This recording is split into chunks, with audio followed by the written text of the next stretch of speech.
USMLE style question. A 28-year-old man is brought to the emergency department after a high-speed motor vehicle collision. He was unrestrained and ejected from the car.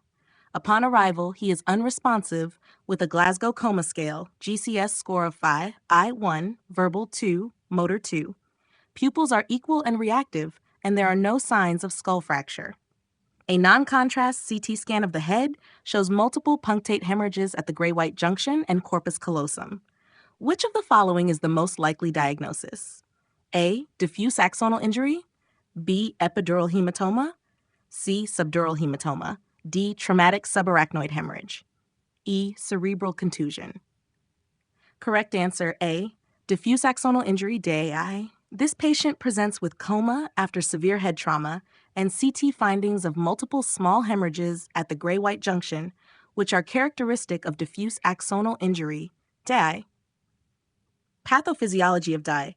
Caused by traumatic shearing forces during rapid acceleration and deceleration, e.g., motor vehicle accidents, falls, shaken baby syndrome. Results in disruption of white matter tracts, particularly at gray-white matter junction, most common, corpus callosum, brainstem.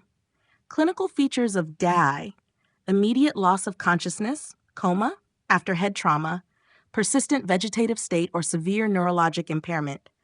CT scan, punctate hemorrhages at the gray-white junction. MRI, more sensitive, shows diffuse microhemorrhages in white matter tracts. Incorrect answers. Epidural hematoma, caused by middle meningeal artery rupture from temporal bone fracture, leading to a lucid interval before rapid deterioration. CT shows a biconvex, lens-shaped hyperdensity. Subdural hematoma, caused by ruptured bridging veins, typically in elderly patients or after mild trauma. CT shows a crescent-shaped hyperdensity. Traumatic subarachnoid hemorrhage presents with thunderclap headache, and CT shows blood in the basal cisterns or sylvian fissures. E. Cerebral contusion, localized injury from brain impact, with focal hemorrhages rather than diffuse white matter involvement.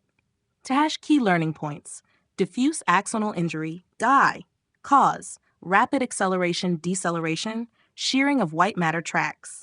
Most affected areas: gray-white matter junction, corpus callosum.